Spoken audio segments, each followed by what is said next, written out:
금리 인하하면은 시장에 돈이 많이 풀릴 수밖에 없잖아요.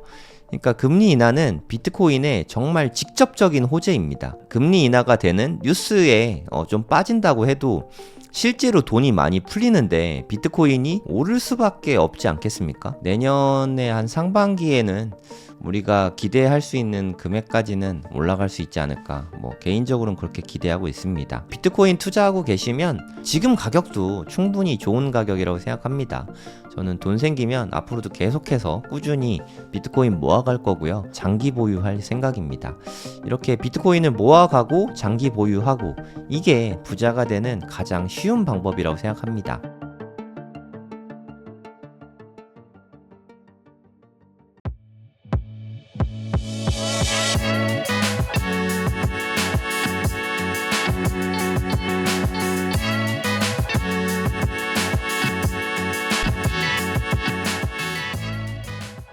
네, 안녕하세요. 성정길입니다. 지금 시각은 9월 14일 오전 6시 12분입니다. 오늘부터 이제 추석 연휴가 시작되죠. 어저께 저녁부터 추석 연휴 시작인데 고향에 잘 다녀오시길 바라고 연휴 즐겁게 보내시기 바랍니다. 추석 기념인지 비트코인이 지금 되게 많이 오르고 있죠. 네, 되게 기쁜 소식을 전해드릴 수 있어서 저도 기분이 좋네요. 6만 달러가 오랜만에, 진짜 상당히 오랜만인 것 같아요. 기분 탓으로. 한 2주 정도 된 것 같거든요. 요때 한 6만 5천 정도 됐었잖아요. 요게 한 8월 26일이었고 6만 달러 밑으로 떨어진 게 8월 말쯤 됐던 것 같은데 9월 달 들어서 정말 오랜만에 6만 달러가 됐네요. 업비트 시세 기준으로 봐도 9월 3일 정도에 8천만 원이 넘었었고 그 가격이 이제 막 됐네요. 정말 감회가 새롭습니다. 끝없는 하락은 없는 것 같아요. 이제 좀 상승의 출발이 됐으면 하는 바람이 있습니다. 차트 잠깐 같이 보시면 좋을 것 같아요.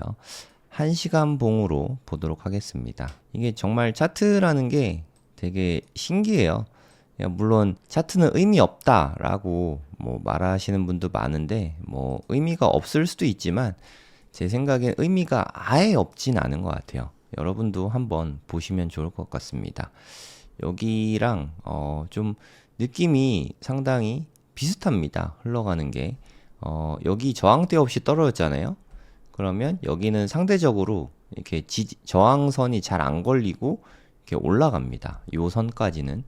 그리고 여기서 이렇게 올라간 것도 비슷하고, 여기서 저항 없이 뚝 떨어지니까 저항 없이 이렇게 올라가고, 이런 게 되게 비슷하지 않습니까?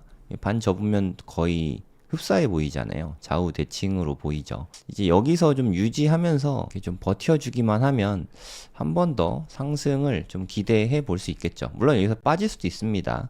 만약 올라간다면이에요. 올라간다면 여기에선 그렇게 큰 저항대는 없거든요. 그래서 한 65K까지는 올라갈 수 있는 여지가 있는 거죠. 이번 주에 한 65K까지는 좀 올라가 줬으면 하는 생각이 있습니다. 제가 바라는 거는 9월 19일 오전 3시까지, 새벽 3시까지, 이때까지 한 7만 달러 선까지는 좀 올라섰으면 좋겠거든요.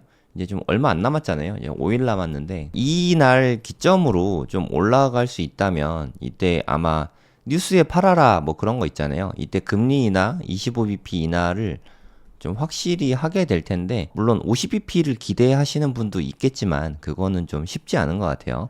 0.25% 정도 금리를 낮추게 될 것 같고, 그 이후로는 물론 단기적으로는 뿌익 올라갈 수도 있는데 이러다가 좀 빠지지 않을까. 그렇다고 으악 하고 날아가는 건 아니고요.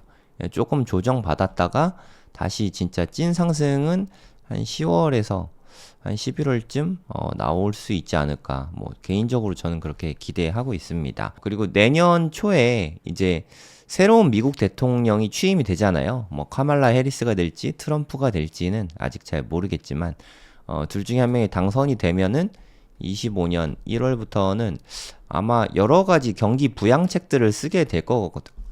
다시요. 아마도 여러 가지 경기 부양책들을 쓰게 될 거거든요. 그럼 돈이 많이 풀린다는 뜻이잖아요. 예, 금리 인하도 하고 새 대통령이 돈 풀기도 뭐 활발히 하게 될 테니까 돈은 많이 풀리게 될 것 같아요. 네, 그래서 내년에 한 상반기에는 우리가 기대할 수 있는 금액까지는 올라갈 수 있지 않을까. 뭐 개인적으로는 그렇게 기대하고 있습니다. 최근에 좀 많이 하락해서 코인 투자하는 게 특히 비트코인 투자하는 게 많이 힘드셨을 텐데 이럴 때 좀 보상 받을 수 있는 거 아닌가 그런 생각이 듭니다. 이렇게 갑자기 급등이 나와서 또 김프가 엄청 빠졌죠. 그래서 테더 가격이 가뜩이나 착했는데 더 착해졌습니다. 달러도 막 빠지고 그래서 그런 것 같아요. 최근에 저점은 한 1333원까지 있었네요. 네, 엄청 쌌죠. 네, 요즘에 환율도 한번 볼게요. 환율도 와 1332원 진짜 싸네요. 그죠? 이게 1,400원 했던 게 엊그제 같은데 1,332원까지 달러화가 내려갔습니다. 미국에서 금리 인하할 게 거의 확실시 돼서 그렇고 아마도 미국에서 금리 인하하고 우리나라도 금리 인하를 뭐 따라서 하겠죠. 선제적으로는 못 하겠지만 미국이 금리 인하하면 우리나라도 금리 인하할 거라고 생각이 들거든요. 마찬가지로 금리 인하 따라가면은 뭐 환율은 좀 더 오를 수 있죠. 근데 환을 예측하는 거는 이건 완전 불가능의 영역인 것 같아요. 환 예측은 가장 난이도가 높은 것 같고요. 네. 그래서 이거는 앞으로 어떻게 될지, 뭐, 이건 알 수 없을 것 같습니다. 근데 미국이 금리 인하 계속 팍팍팍 하면은 1200원대가 될 수도 있고, 혹시나 뭐 경기 침체나 경제 위기가 오면은 1400원, 1500원 갈 수도 있는 거죠. 그래서 환을 예측하는 거는 상당히, 난이도가 높습니다. 우리는 비트코인 투자자니까 비트코인이 한국 가격으로 높아지려면 달러 가격이 올라가면 지금 한 1300원대인데 1400원, 뭐 1500원 이렇게 올라가면 비트코인의 한국 가격은 당연히 높아집니다. 우리가 3월 달에 비트코인이 막 1억 500만 원 이럴 때는 1,400원 가까이 됐거든요. 달러 가격이. 그래서 한국 가격이 되게 높았던 거기도 해요. 그러니까 미국 가격으로는 69,000달러가 역사상 최대의 가격이었는데 한국에서는 이미 1억 넘어버리고 막 그랬었거든요. 3월 달에. 3월 11일 날 한국에서 비트코인 가격이 처음으로 1억이 넘었어요. 제 생일이라서 잘 기억하고 있거든요. 역사적인 일이 있었던 거는 사실 환율의 영향도 있습니다. 그래서 혹시나 경기 침체가 오거나 하면은 달러 가격이 엄청나게 치솟거든요. 안전자산에 많이 투자하잖아요. 뭐 금이나 달러. 막 이런 데 투자하잖아요. 근데 저번에 코로나 때 보니까 심지어는 금 가격도 단기적으로는 빠지더라고요. 경제 위기였잖아요. 코로나는. 경제 위기와 경기 침체는 좀 다릅니다. 간단하게 설명드릴게요. 쉽게 말해서 GDP를 기준으로 판단을 하면 되거든요. 경제 위기라는 거는 GDP가 마이너스 성장하는 거예요. 그러니까 역성장하는 거죠. 그래서 이때는 다 마이너스 성장이었어요. 네, 엄청난 마이너스 성장이었죠. 2020년에는 전 세계 국가들이 전부 다 마이너스 성장이었고 2021년에는 대신에 엄청나게 GDP가 성장했어요. 기저효과라는 게 있잖아요. 기저효과가 뭐냐면 2020년에 이미 너무 많이 낮춰놨던 거예요. 그래서 기본 정도만 해도 항상 GDP라는 게 전년 대비거든요.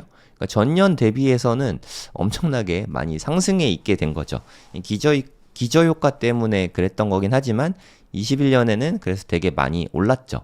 그래서 전반적으로 경제 위기가 닥치면 기저효과도 있고 그래서 오히려 더 큰 성장을 뭐 가져오곤 합니다. 리먼 사태 때도 그랬죠. 근데 꼭 항상 이제까지 그래 왔긴 한데 뭐 앞으로도 계속 그럴지는 사실 알 수 없긴 하죠.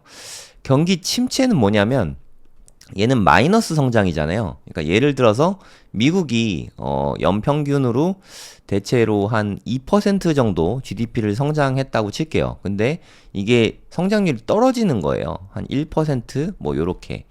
그러니까 역성장은 아니고 성장률이 둔화됐다. 이런 거를 경기 침체다라고 말하거든요. 경기 침체나 경제 위기가 오면 달러화가 그래도 비교적 안전자산으로 판단이 되잖아요. 그래서 요때 달러화가 많이 오릅니다.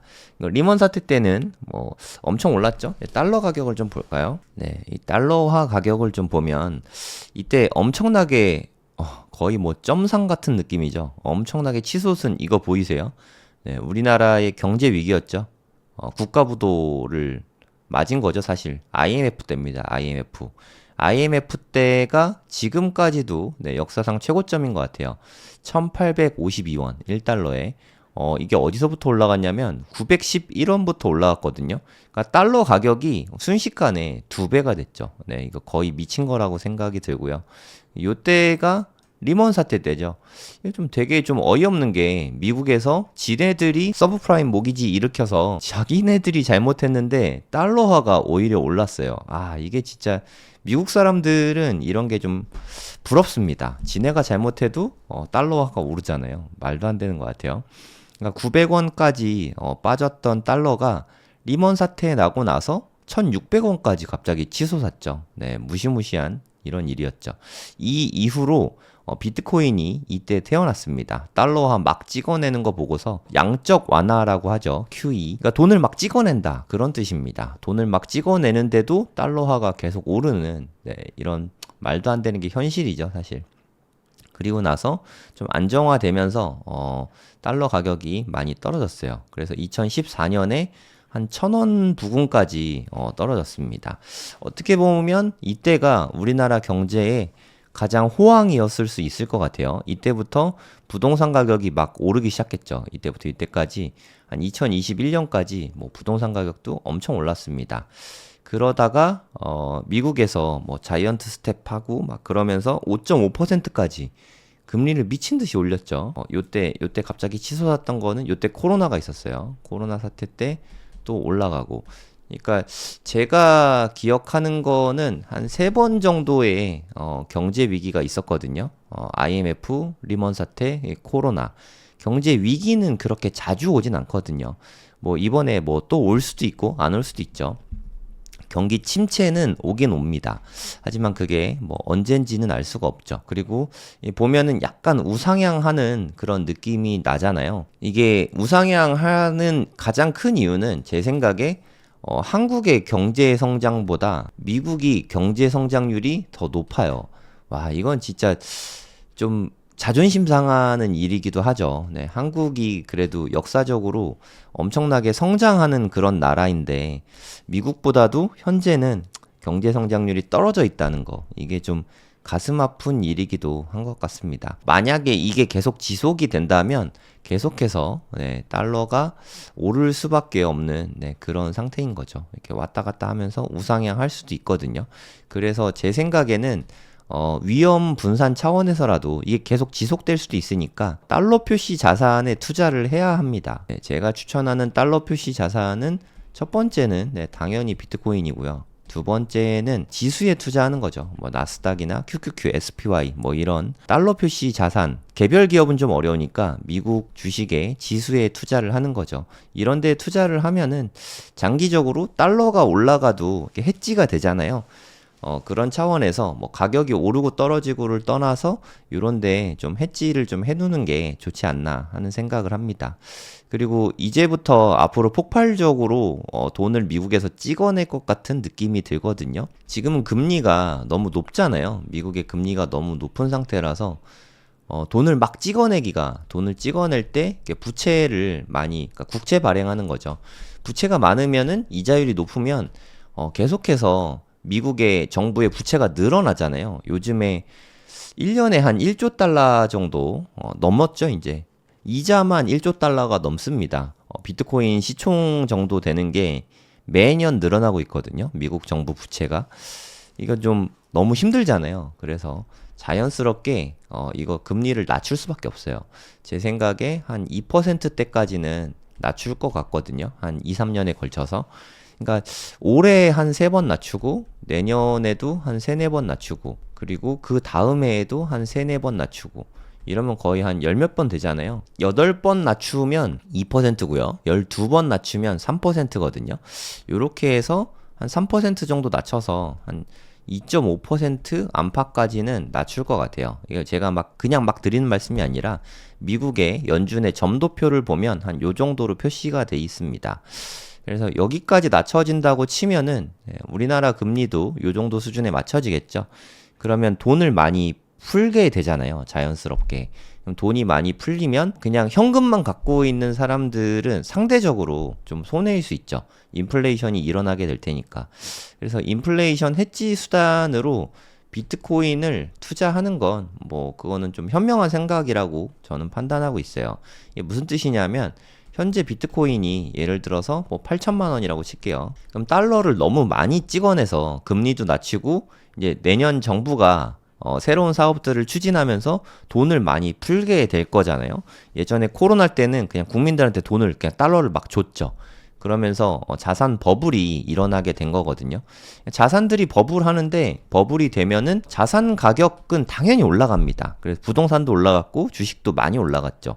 비트코인도 그때 많이 올라갔었고 거의 뭐 한 3,000불 대 한 4,000불 정도에서 6만 9천 달러까지 올라갔으니까 한 15배 이상 올라갔잖아요. 한 16배? 이게 엄청나게 올라갔었거든요. 실제로는 한 20배 가까이 올라갔습니다. 이런 일이 또 벌어질 수도 있는 거죠. 뭐 지금 8천만 원이 지금 절대 가격으로 보면 싼 가격이 아닌데 이게 뭐 향후 10년 안에 뭐 10배 정도는 충분히 올라갈 수 있다고 저는 생각하거든요. 앞으로 돈을 계속 풀릴 수밖에 없으니까 이게 방향성이라는 게 있잖아요. 네, 물리학에서 말하는 뭐 연력학 제2법칙, 엔트로피가 계속 증가하는 쪽으로 갈 수밖에 없잖아요. 미국이 부채가 현재 뭐 예를 들어서 35조 달러라고 칠게요. 예를 들어서 얼마인지 정확하게 모르겠습니다. 만약에 35조 달러라고 칠게요. 근데 갑자기 부채가 계속 줄어들면서 뭐 3억 달러, 3조 달러 수준으로 이렇게 줄어들 수 있을까요? 이 빚이 줄어드는 방향으로 가는 거는 불가능해요. 네, 이게 방향성이에요. 엔트로피 증가하는 쪽으로만 가지 이게 줄어드는 쪽으로는 갈 수가 없는 거거든요. 그러면 돈이 계속 풀리는 쪽으로만 갑니다. 이게 뭐 일시적으로는 잠깐 줄어들 수는 있겠죠. 네, 하지만 이게 방향성은 좀 확고하게 정해져 있어요. 계속해서 돈은 풀리는 쪽으로 갈 수밖에 없습니다. 돌아갈 수가 없어요. 네, 이게 경제 위기가 닥치거나 뭐 문제가 생기면 다들 돈 풀기로 해결을 하게 될 수밖에 없거든요. 다른 방법을 아무도 몰라요. 이제 이렇게 된 마당에는 뒤로 돌아갈 수는 없습니다. 그러면 상대적으로 비트코인은 개수가 한정돼 있잖아요. 2100만 개로 딱 정해져 있거든요. 더 늘어나지 않습니다. 그리고 미국에서 비트코인 현물 ETF가 승인이 된 이상 뒤로 돌아가는 일은 제 생각에 있을 수가 없어요. 그러면 비트코인도 계속해서 앞으로 전진할 수밖에 없겠죠. 이게 방향성이 정해진 거거든요. 그래서 저축을 원화로 하냐, 아니면 달러로 하냐, 비트코인으로 하냐, 여러분이 선택하실 문제라고 생각을 합니다. 근데 원화로만 저축을 계속 앞으로도 꾸준히 하는 거는 그만큼 모든 리스크를 지고 가는 거죠. 그러니까 미국이 앞으로도 계속 잘 나갈 가능성도 있고 계속해서 돈 풀기를 할 가능성도 있는데 원화로 예금만 한다면 그거는 좀 좋은 방법일지 한번 깊게 고민해 보시기 바랍니다. 절약은 하되 저축은 요런 것들로 하는 게 어떨지 제가 뭐 제안하는 바입니다. 달러가 많이 떨어졌네요. 계속 떨어질 수도 있죠. 네, 달러의 환은 제가 진짜 뭐 전혀 모르겠어요. 근데 장기적으로 보면 환은 미국 달러 가격은 계속 좀 높아질 가능성이 있지 않을까 뭐 그런 생각이 듭니다. 제가 방송을 하는 동안에도 비트코인 가격은 그래도 계속 좀 올라가는 그런 모습을 보여주고 있네요. 아까는 한 6만 달러 정도에서 제가 방송 시작한 것 같은데 한 6만 349달러까지 좀 올라가 있네요. 뭐 이유는 없습니다. 그냥 빠질 만큼 빠져서 올라갈 때 돼서 올라갔다. 이렇게 보는 게 좀 합당한 것 같아요. 요즘에 비트코인 ETF 보면은 좀 다시 유입이 좀 나타나려고 하는 움직임이 보이고 있거든요. 미국 증시도 조금씩 살아나고 있잖아요. 그래서 마이너스도 물론 나오고 있긴 하지만 계속 쭉 마이너스만 나오다가 이제는 좀 플러스가 나오고 있습니다. 개인적으로 좀 아쉬운 거는 블랙락에서 좀 마이너스만 2번 나오고 계속 0표 클럽이거든요. 이 부분이 개인적으로 좀 아쉽습니다. 블랙락에서 순유입이 있어야 좀 가격을 끌어올리기가 좋은데 뭐 어떤 변화의 움직임이 나오긴 하겠죠. 이제 금리 인하가 며칠 안 남았으니까. 근데 뭐 이런 의견들도 있어요. 25bp 인하하는 거는 이미 다 시장에 반영이 돼 있다. 근데 반영이 돼 있는데 가격은 오르지 않았잖아요. 네, 그래서 모르겠어요. 근데 만약에 연준에서 25bp 금리 인하를 발표하면 그러면 오히려 빠질 수도 있다. 네, 저도 거기에는 찬성하거든요. 하지만 뭐 이미 충분히 빠졌다가 조금 올랐는데 이걸 또 다 토해낸다. 잘 모르겠습니다. 예, 이렇게는 좀 안 됐으면 좋겠는데, 근데 조금 조정받을 수는 있을 것 같아요. 조금 조정받고 시간 조정 조금 준 다음에 또 다시 올라갈 수 있지 않을까. 뭐 저는 그렇게 생각하고 있어요. 그래서 한 9월 19일 근처에는 한 7만 달러 부근까지는 갈 수 있을 것 같아요. 적어도 한 6만 5천 달러까지는 갈 수 있지 않을까 싶은데, 여기가 좀 저항을 맞긴 맞을 거예요. 요걸 뚫어내면은 70K까지는 가능할 수 있을 것 같습니다. 근데 이게 5일밖에 안 남았잖아요. 네, 앞으로 좀 차트가 바쁘게 움직이지 않을까 하는 생각이 들어요. 금리 인하는 정말 전 세계적인 이벤트잖아요. 네, 금리 인하가 되게 큰 이슈이기 때문에 아무 일도 없이 그렇게 지나가기는 좀 힘들 것 같습니다. 그래도 요때를 다시 깨는 일은 쉽진 않을 것 같아요. 제 생각에 이번 사이클에서 아예 없지 않을까 생각이 들고, 솔직히 제 개인적인 의견으로는 요때가 역사상 최저점이 될 것 같아요. 이 밑으로 더 많이 빠지진 않을 것 같습니다. 올 시즌에 이것보다는 훨씬 높은 가격에 가 있을 것 같고, 그 이후로는 이 근처에도 못 올 것 같다는 제 개인적인 의견인데, 뭐 안 그럴 수도 있으니까 판단은 여러분들이 하시기 바랍니다. 저는 뭐 여기 매물대까지는 좀 무난하게 올 수 있을 것 같아요. 지금 한 60K잖아요. 그러니까 9월 19일 전에 한 요 정도 매물대까지는 충분히 올 것 같습니다. 한 64에서 65K. 그러면 한국 가격으로 얼마 정도 되는지 한번 계산해 볼게요. 한 8,500만 원 선까지는 무난하게 갈 수 있을 것 같아요. 그러니까 금리 인하하는 시점까지 일주일 내에 그 정도는 가능할 수 있다고 생각하고요. 네, 물론 빠질 수도 있습니다. 이건 뭐 제 개인 의견일 뿐이니까 참고만 하세요. 그리고 혹시나 좀 한번 이렇게 올라갈 때 탄력받아서 올라갈 때가 있잖아요. 항상 올라갈 때에도 좀 버블이 끼고 떨어질 때에도 좀 공포가 섞여가지고 오를 땐 더 많이 오르고 떨어질 땐 더 많이 빠지거든요. 네, 우리가 이때 경험을 했죠. 공포 때문에 더 많이 빠지는 거를. 그래서 한번 이렇게 좀 조정은 있겠지만 시간 조정이든 뭐 횡보하든 가격 조정이든 약간 좀 조정을 받더라도 여기까지는 올라갈 수 있을 것 같아요. 그리고 탄력을 혹시 받으면 요까지도 가능할 것 같습니다. 이건 어디까지나 뭐 차트적인 관점이니까 참고만 하시기 바랍니다. 9월 19일 이후로는 여기까지 올랐든 여기까지 올랐든 좀 조정이 있을 것 같아요. 어쩌면 또 작지 않은 조정이 있을 수도 있을 것 같습니다. 이게 금리 인하가 호재가 뉴스에 팔아라 뭐 그런 거 아시잖아요. 호재가 실현된 거라서 좀 큰 폭으로 빠질 수도 있을 것 같아요. 근데 큰 폭으로 만약에 7만까지 갔다고 해도 한 6만 5천까지는 조정이 있을 수 있을 것 같고요. 6만 5천까지 간다 하면 한 6만까지는 다시 조정이 있을 것 같아요. 근데 그 조정 뒤에는 다시 좀 크게 상승할 수 있지 않을까. 뭐 개인적으로는 그렇게 기대를 하고 있습니다. 뭐 그대로 갈지 안 갈지 모르겠지만 저는 일단은 그렇게 보고 있어요. 이제 벌써 우리 올해도 거의 다 갔어요. 진짜 시간이 너무 빠른 것 같습니다. 조금만 있으면 이제 3분기도 끝이죠. 이제 4분기가 코앞인데 4분기에는 그래도 좀 이 역사상 최고점 한 7만 3천 달러를 7만 4천을 올해 갈 수 있지 않을까요? 뭐 개인적으로 저는 그렇게 생각하고 있습니다. 근데 이렇게 가도 그때랑은 뭐 김프라던가 달러 가격이 너무 달라졌기 때문에 7만 4천 달러가 한국 가격으로 얼마인지 계산해 볼게요. 계산을 해보면 1억 될까 말까 하네요. 그러니까 예전하고는 많이 느낌이 틀리죠. 옛날에는 1억 3천 달러, 7만 3천 달러 됐을 때도 1억 500만 원이었잖아요. 근데 아마 7만 4천이 돼도 1억이 안 될 것 같습니다. 한국 가격으로 봤을 때는 많이 빠졌어요.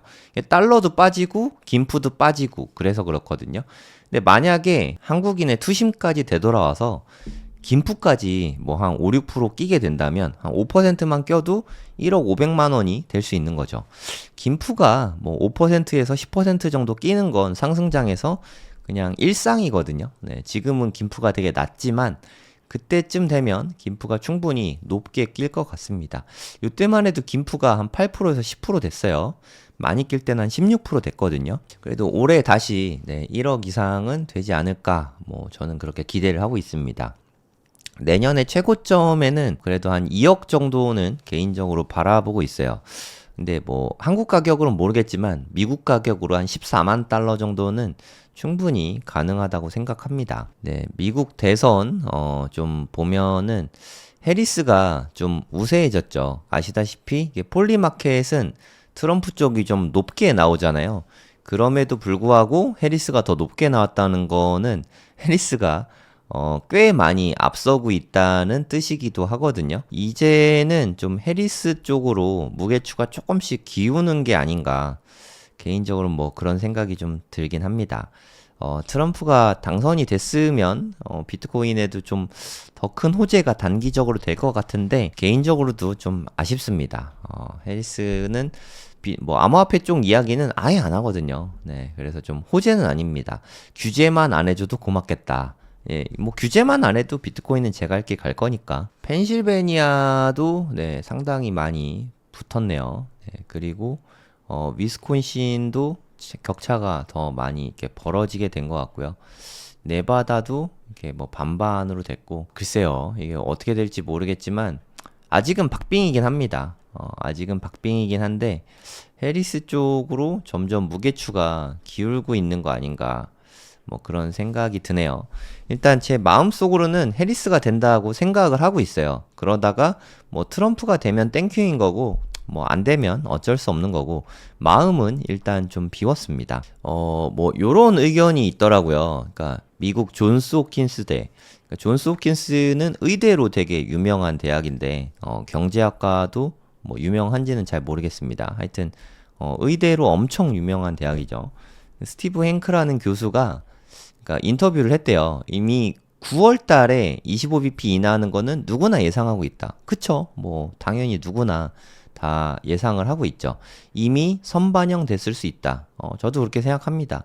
이미 선반영이 됐다고 생각해요. 하지만 금리 인하는 직접적으로 비트코인에 호재가 되는 거거든요.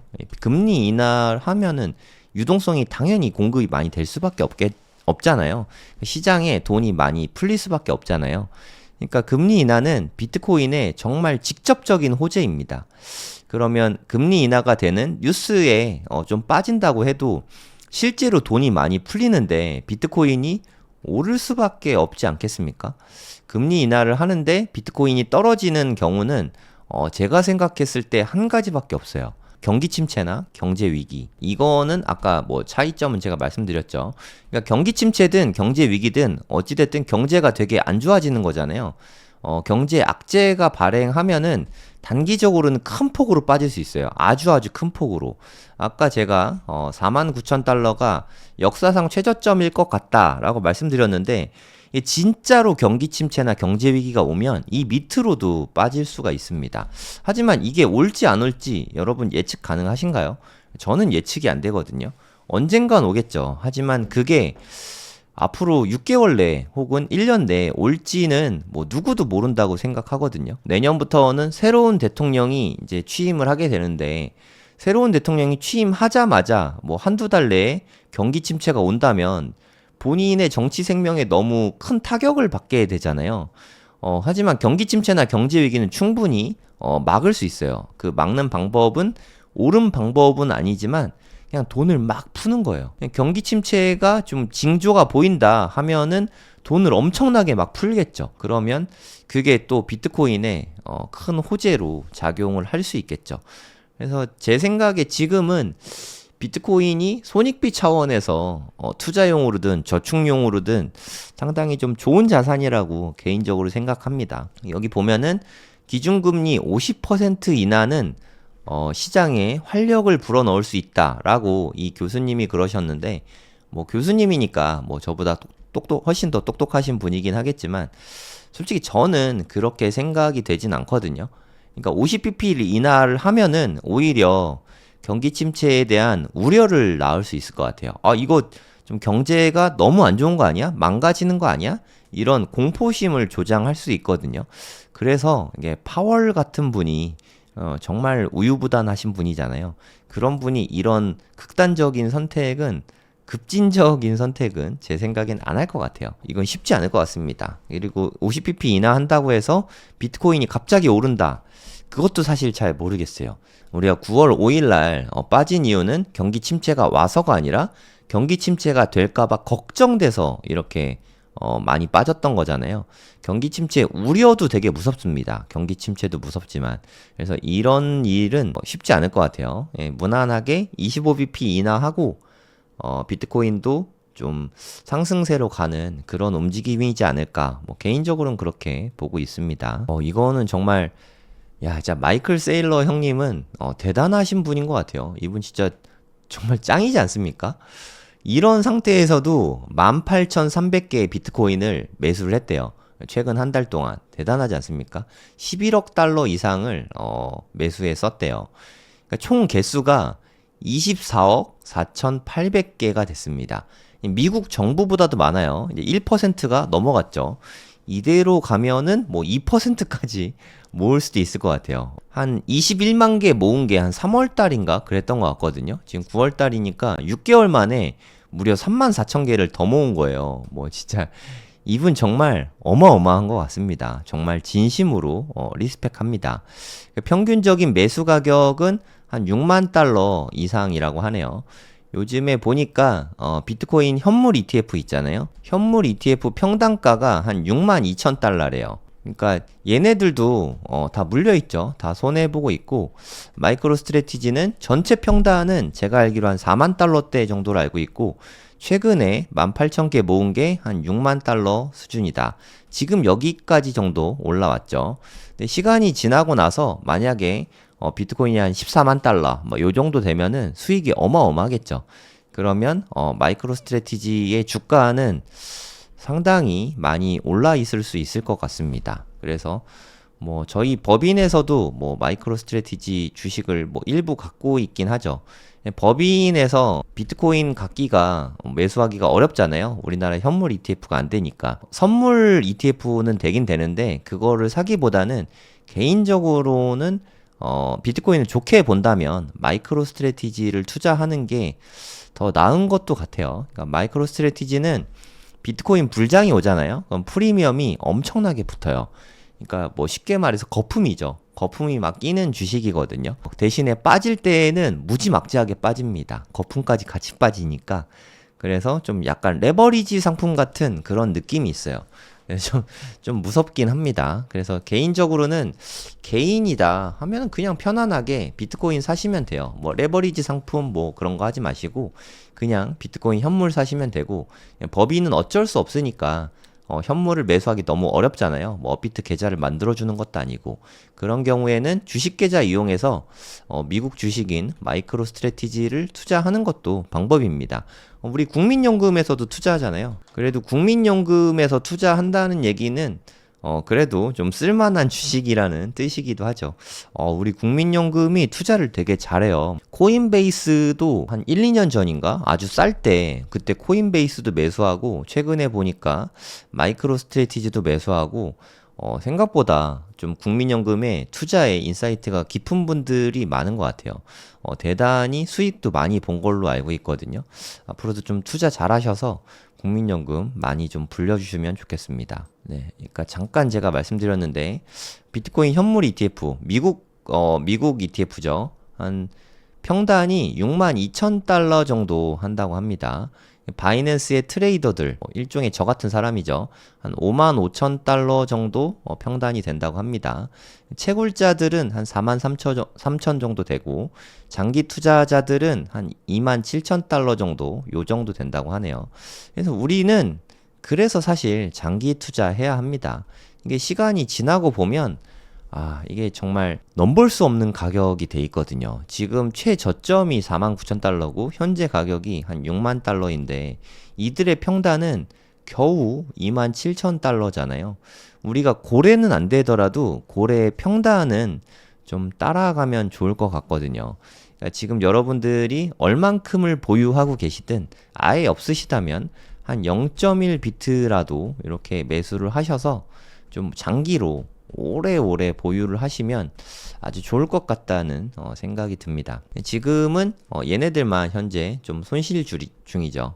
비트코인 현물 ETF 보유자들은 지금 뭐 조금 손해 중입니다. 하지만 뭐 손해가 크진 않습니다. 뭐 몇 퍼센트 정도 손해인 거죠.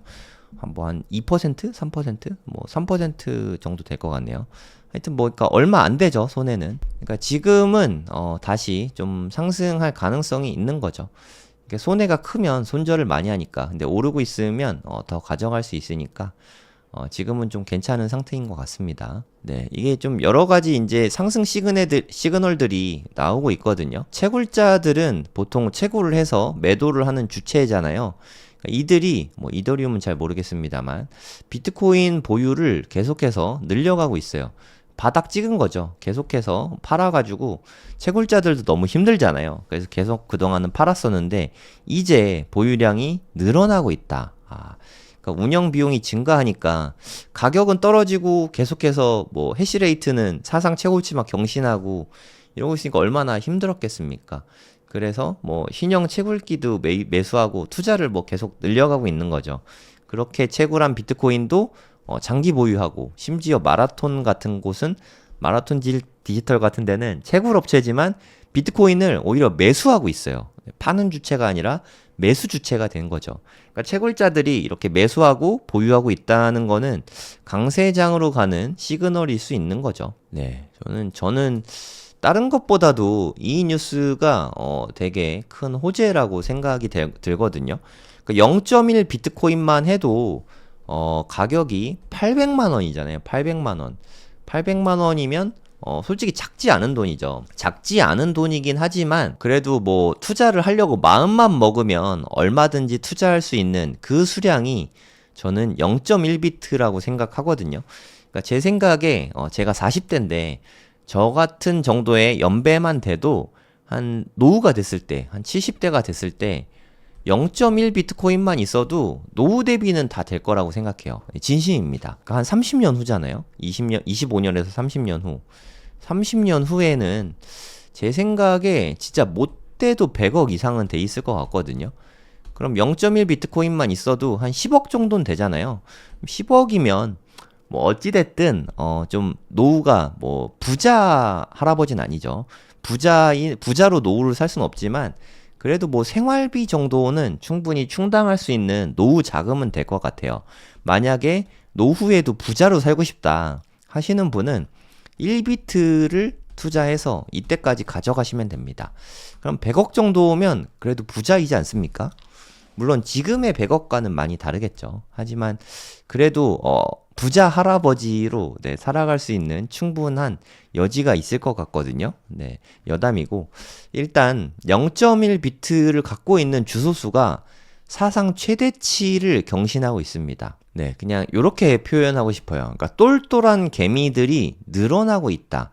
그러니까 저는 이런 느낌이 들거든요. 부동산에서 똘똘한 한 채 뭐 그런 거 있잖아요. 그러니까 우리 같은 똘똘한 개미들이 늘어나고 있는 그런 느낌이 듭니다. 물론 비트코인에 부정적인 생각을 갖고 있는 분들도 있지만 비트코인에 대해서 좀 깊이 있게 공부를 해보시면 이게 정말 투자로는 이만한 게 좀 흔치 않구나 하는 거를 많이 느끼셨을 수도 있어요. 제가 지난 방송에서 저에게 있어서 비트코인은 투자의 기준이다 이런 말씀을 드렸잖아요. 제가 그래도 주식 공부, 부동산 공부, 코인 공부 다 골고루 했는데 그들 중에서 비트코인을 가장 좋게 생각한다 이런 말씀 드렸잖아요. 공부를 하다 보니까 저는 그렇게 느껴졌거든요. 근데 저만 그런 게 아니라 정말 비트코인을 진심으로 깊이 있게 공부를 하면 그런 생각이 들 수밖에 없다고 생각을 합니다. 물론 단기적으로 뭐 빠질 수도 있고 오를 수도 있지만 중장기적으로 이렇게 길게 보면 이게 지갑 주소 늘어나는 거 보이시죠? 갖고자 하는 사람이 많다는 거예요. 갖고 싶어 하는 사람들이. 그러면 희소한 자원의 구매자들이 사고자 하는 잠재 매수자들이 계속 늘어나고 있다는 얘기는 가격이 오를 수밖에 없다는 뜻이기도 합니다. 지금 거래소에는 비트코인이 점점 동락하고 있어요. 네, 그런데에도 불구하고 가격이 빠지고 있는 게 좀 아이러니긴 한데, 근데 그렇다가 저는 일시적인 현상이라고 생각합니다. 거래소에서 비트코인 보유 물량이 되게 줄어들고 있다는 거는 공급이 줄어들고 있다는 거잖아요. 근데 지금 가격이 빠지는 이유는 수요도 같이 빠지고 있어서 그래요. 아무도 관심이 없잖아요. 우리는 뭐 비트코인 투자자들이니까 관심이 많지만 보통 사람들은 비트코인에 아무 관심도 없습니다. 지금 김프만 봐도 알잖아요. 아무도 관심이 없는 이런 시점이니까 가격이 빠질 수도 있죠. 오를 수도 있지만. 하지만 만약에 비트코인이 다시 뭐 연말에 1억 넘고 이런 일이 생기게 되면은 수요는 갑자기 폭발적으로 늘어나거든요. 정말 갑자기.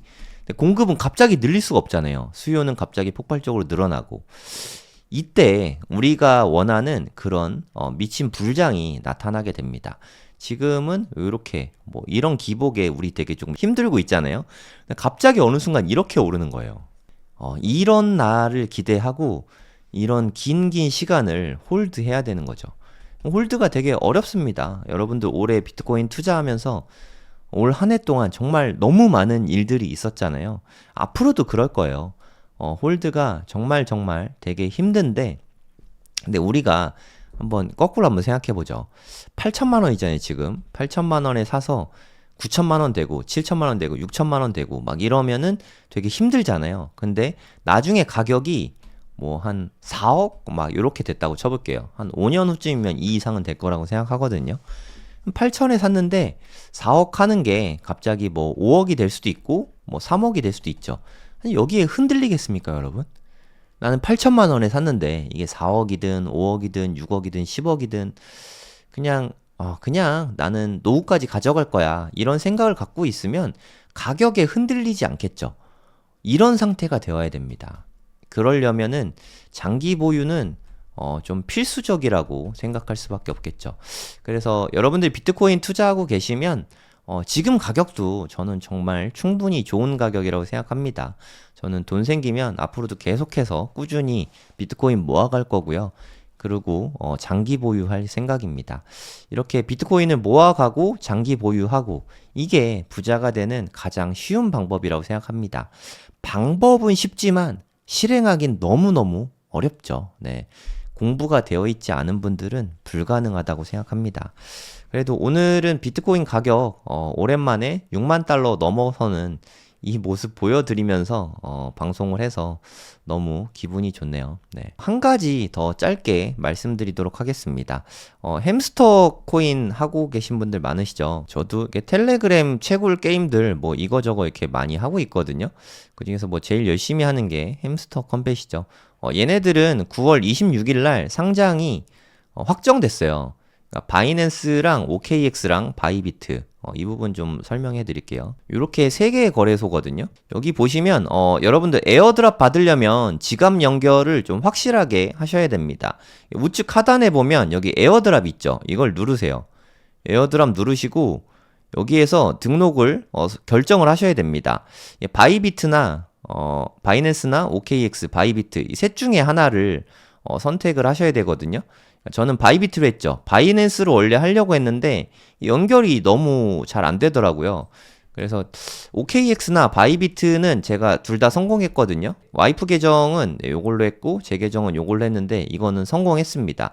요거 잘 안 돼요. 오류가 한 3번 나고서 다른 걸로 했거든요. 하는 법을 좀 알려드릴게요. 이걸 누르시면 세 가지를 이거 한번 거래소 결정을 하면은 못 바꿉니다. 텔레그램 월렛으로 하셔도 돼요. 요게 좀 제일 편리하긴 해요. 근데 저는 뭐 거래소로 받고 싶어서 바이비트를 선택하면은 이 중에 아무거나 하나 고르면 못 바꿉니다. 이거 골랐다고 칠게요. UID랑 햄스터 주소랑 메모랑 이렇게 누르면 되거든요. 이걸 어디서 찾는지 바이비트 기준으로 알려드릴게요. 네, 이렇게 바이비트 들어오시면 여기서 일단 제 UID를 내 거 UID를 먼저 넣어야 되거든요. 내 사람 모양 요걸 클릭을 하세요. 그러면 이렇게 UID 써 있잖아요. 요거 누르면 복사됩니다. 복사되는 거 보이시죠? 요거 누르시고 복사를 일단 하고 햄스터에다가 여기 넣으시면 돼요. 여기다 UID를 넣습니다. 바이비트로 하시면 되죠. 그리고 여기서 디파짓을 누르세요. 어셋에서 디파짓을 누르면은 어쩌고저쩌고 나오는데 디파짓 크립토로 하세요. 여기에서 햄스터를 검색합니다. HMSTR로 검색을 하세요. HMSTR 이렇게 검색을 하죠. 그럼 이렇게 햄스터 콤뱃 이렇게 코인이 나오잖아요. 요 클릭을 합니다. 그리고 톤을 누르세요. 톤 네트워크밖에 없습니다. 여기서 톤을 누르세요. 그럼 뭐 이렇게 나오죠. 그럼 요게 월렛 어드레스고요. 요게 메모거든요. 요거 두 개도 복사하는 표시 있잖아요. 복사해가지고 넣으시면 돼요. 월렛 어드레스는 여기다 넣으시고 메모는 여기다 넣으시고 이렇게 해서 이미 저는 요청을 했고 저장하시면 돼요. 근데 저장이 되게 오래 걸려요. 좀 오래 시간은 좀 걸리지만 끝까지 기다리셔서 확정이 되는 성공했다라는 메시지를 꼭 기다리세요. 성공하면은 여기 이렇게 체크 표시가 나오거든요. 네, 이 체크 표시가 나오는 걸 확인하셔야 됩니다. 이게 안 되면은 열심히 우리 채굴 하고서 에어드랍 못 받을 수 있어요. 채굴을 꼭 하셔야 됩니다. 네, 아시겠죠? 아직 안 하신 분들은 꼭 하셔야 됩니다. 이거 확인해 보세요. 에어드랍 누르고 체크 표시가 잘 돼 있나 꼭 확인을 해 보시기 바랍니다. 지금 비트코인 계속 오르고 있죠. 너무너무 좋습니다. 이 맛에 비트코인 투자하는 거 아니겠습니까? 정말 많이 힘들었지만 하루에 다 보상이 되니까 이대로 좀 쭉쭉 올라갔으면 좋겠습니다. 오늘부터 이제 추석 연휴 시작인데 다들 즐거운 연휴 보내시기 바랍니다. 추석 연휴에도 제가 시간을 최대한 내서 방송 최대한 열심히 해보도록 하겠습니다. 여기서 마무리할게요. 안녕히 계세요.